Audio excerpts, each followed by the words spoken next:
et la neige descendent du ciel et n'y retournent pas sans avoir arrosé la terre, sans l'avoir fécondée et avoir fait germer ses plantes, sans avoir fourni la semence au sémeur et du pain à celui qui mange. Il en va de même pour ma parole. Celle qui sort de ma bouche ne revient pas à moi sans effet, sans avoir fait ce que je désire et rempli la mission que je lui ai confiée. La réalité n'est pas forcément synonyme de la vérité. Nous allons examiner cette question à la lumière de la parole de Dieu dans l'évangile de Jean, chapitre 4, à partir du verset 1 jusqu'au verset 42, en survolant quelques passages.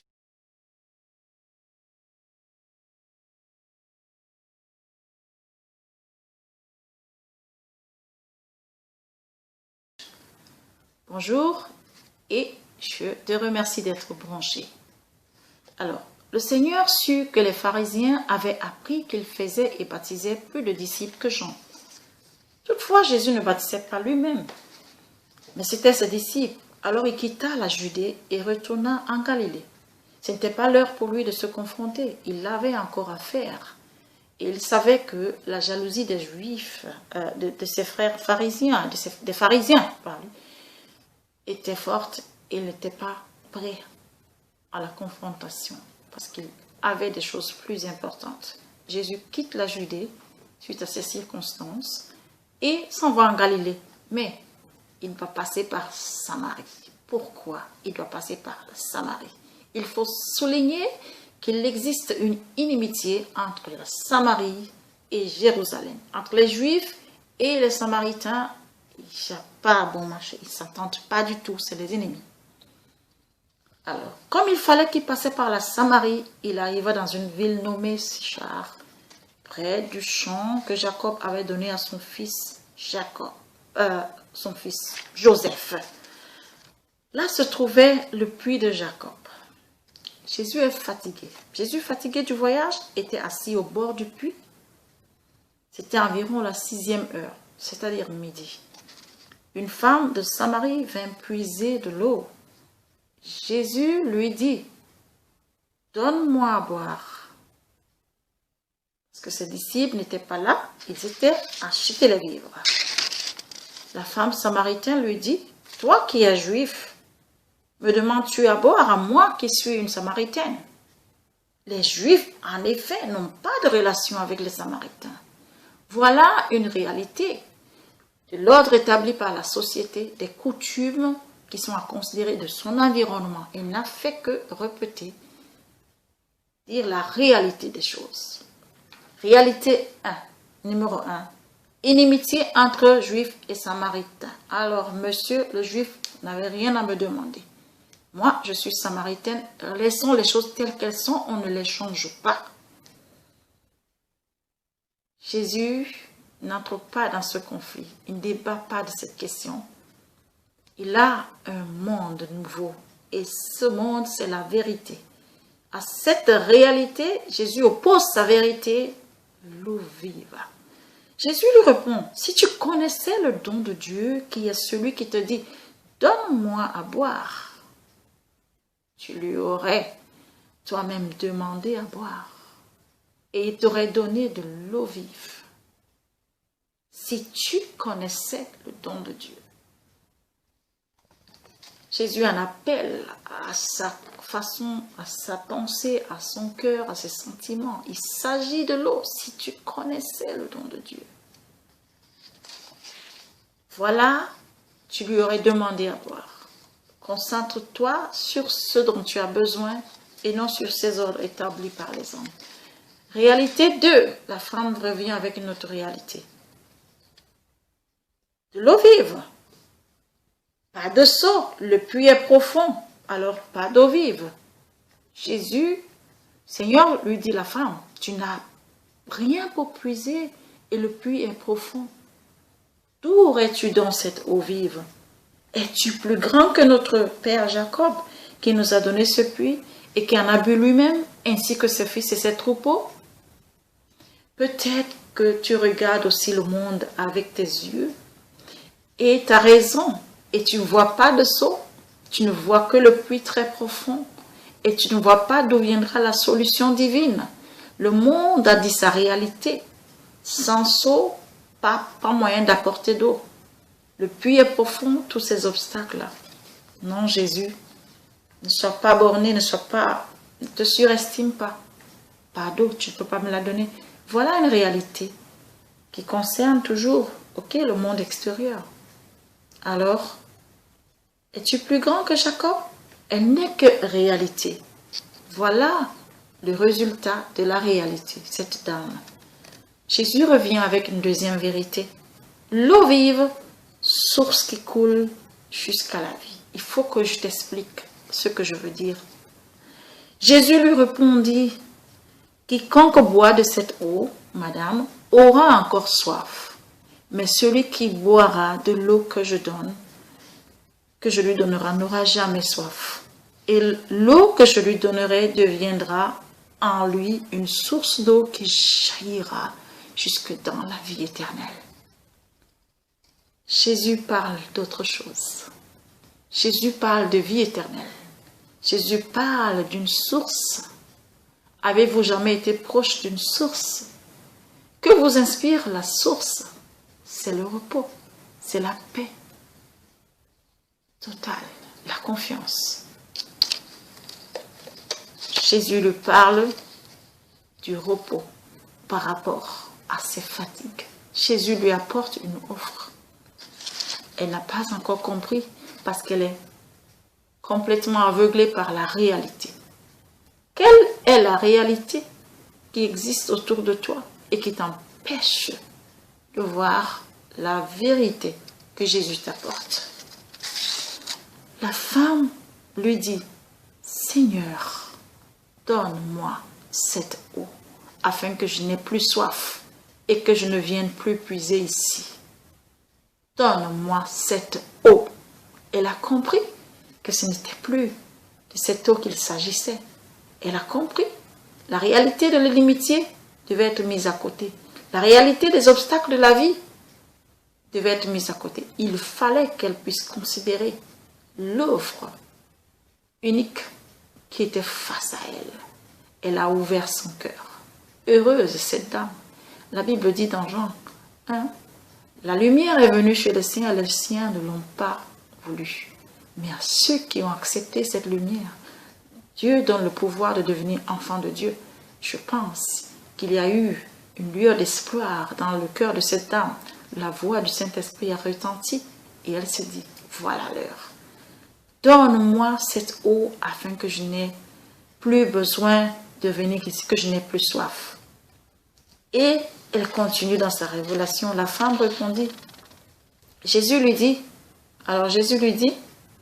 parce qu'il voit cet accès-là, il lui dit, va, appelle ton mari et viens ici. Va chercher ton mari et viens ici. Je n'ai point de mari, Jésus lui dit. Tu as raison de dire, je n'ai point de mari. Parce que tu as eu 5 maris et celui que tu as maintenant n'est pas ton mari. En cela tu dis vrai. Seigneur, lui dit la femme, je vois que tu es un prophète. D'abord c'est un juif, maintenant c'est un prophète. Jésus lui révèle encore quelque chose. La réalité propre de cette dame, il la connaît, il la lui montre. Ta réalité, c'est que tu n'as pas de mari. Va chercher ton mari. La réalité de ta vie, la société te voit. Peut-être tu es marié, tu vis avec quelqu'un, mais la réalité, c'est qu'elle a bien dit, la vérité, c'est qu'elle n'a pas de mari. Elle n'a pas de mari. Et Jésus-Christ connaît tout ce qu'elle a vécu avant. Et c'est une vie, Jésus lui révélait par là. L'eau, la soif, cette vie qui est une vie de répétition permanente, en quête d'un bonheur qu'on ne trouve jamais. Ça peut être le péché qui te retient tout le temps et tu aimerais enfin connaître la source et le repos. Où est la paix? Où est la vie? Où est le repos? Où est le pardon? Qu'est-ce qu'on a dit sur ta vie? Pas de succès, pas de bonheur, jamais de stabilité. Toutes ces choses pourraient être la réalité. Jésus part de la généralité autour de soi, de l'environnement, de la société établie pour avoir accès dans ta vie personnelle. Va chercher ton mari. Va et ramène-le ici. Dis-moi, donne-moi ta vie, ton cœur. Et elle réalise qu'elle n'a plus affaire à un homme comme les autres. Elle dit, je crois que tu es un prophète. Alors, elle se tourne vers les choses spirituelles et elle parle d'adoration envers Dieu. Nos pères ont adoré sur cette montagne. Et vous dites, vous, que le lieu où il faut adorer est à Jérusalem. Ça veut dire que son cœur a compris qu'il faut adorer Dieu. Mais elle pose les questions à ce prophète. Faut-il adorer Dieu d'après les Juifs ou bien faut-il adorer Dieu d'après les Samaritains? Voilà une autre réalité. Nos pères ont adoré là et vous vous dites là-bas. Voilà une réalité. Est-ce vraiment encore la vérité? Jésus lui présente la vérité. Femme, lui dit Jésus, l'heure vient où ce ne sera ni sur cette montagne, ni à Jérusalem que vous adorerez le Père. Vous adorez ceux que vous ne connaissez pas. Nous, nous adorons ceux que nous connaissons. Car le salut vient des Juifs. C'est une vérité aussi. Jésus est juif, c'est notre sauveur. C'est vrai que le salut vient des Juifs. Même si vous, les Samaritains, vous adorez une forme de mélange. Il ne faut pas oublier les Samaritains. Ils avaient un peu de Dieu et un peu d'idoles. Ils avaient la montagne. Si on se réfère à l'Ancien Testament, on comprendra quelles étaient les coutumes de ce peuple qui n'avait vraiment pas abandonné leur idolâtrie et qui mélangeait avec tout, avec Dieu et tout. Alors, Jésus se devait de le dire, non, c'est pas ça. Le salut vient vraiment des Juifs, mais il n'en est pas question maintenant. Tout a changé. Il est vrai que le salut vient des Juifs, mais écoute, c'est pas là la question. Il faut que tu découvres une vérité qui est encore plus importante pour toi pour le moment. Mais l'heure vient, et elle est déjà venue, où les vrais adorateurs adoreront le Père en esprit et en vérité. Car ce sont là les adorateurs que le Père demande. Dieu est esprit, et il faut que ceux qui l'adorent en esprit et en vérité. Tu veux adorer Dieu? Oui. Ce n'est pas à Jérusalem, ce n'est pas en Samarie sur les montagnes. Adore Dieu en esprit et en vérité. Pourquoi? La question va se régler tout à l'heure. Et la femme comprend que, il ne s'agit plus du lieu de l'adoration. Il s'agit d'une personne. Et quand Jésus lui dit, Dieu est esprit et il faut que ceux qui l'adorent en esprit et en vérité. La femme dit, je sais que le Messie doit venir. Celui qu'on appelle Christ, quand il sera venu, il nous annoncera toutes choses. Alors elle a compris que cette adoration, ce message unique qui ne correspond pas à la réalité, ne peut être que vérité unique. Et cette vérité unique, c'est le Messie. C'est dans le Messie. C'est ce que le Messie nous apporte. Une vérité qui va rompre avec toutes les réalités existantes. Aussi bien les réalités sur le plan de l'ordre établi par la société, aussi bien les réalités sur le plan de malédiction établie dans ta propre vie, ou bien la réalité des obstacles le plus profond, et tu n'as pas de saut. D'où te viendront les moyens? Toi, tu peux arriver à cette position, oublie. D'où te viendront les moyens? Jésus parle ici d'une adoration en esprit et en vérité. Voilà les nouveaux adorateurs. Et quand elle évoque le Messie, elle a fait le voyage, elle a atteint le but pour lequel Jésus-Christ est passé par la Samarie. Jésus-Christ a fait ce détour pour la Samarie parce qu'il avait une œuvre à faire. Il n'avait pas le temps à perdre à se disputer avec les pharisiens en Judée. Il fallait qu'il sauve le monde. Il fallait s'apaiser dans son cœur. Combien de personnes passent le temps à discuter sur les doctrines, sur ceci, alors qu'il y a des âmes à sauver, se disputer dans les églises, se disputer des choses inutiles. Il y a des âmes à sauver et c'est une tâche qui donne le bonheur incommensurable et qui est plus que la nourriture. Nous le verrons après quand les disciples proposent à manger. Il dit, ma nourriture est une autre nourriture. Elle n'est pas celle que vous croyez. Elle est celle de faire la volonté de mon Père qui est dans les cieux. Alors, quand elle parle du Messie, elle a atteint le cœur de Dieu, elle a touché la vérité extrême, la vérité suprême, le point culminant de toutes les vérités, de toutes les réalités, c'est Jésus lui dit, je le suis, moi qui te parle. Waouh! Waouh! Elle a rencontré le Messie tant attendu. Elle a rencontré.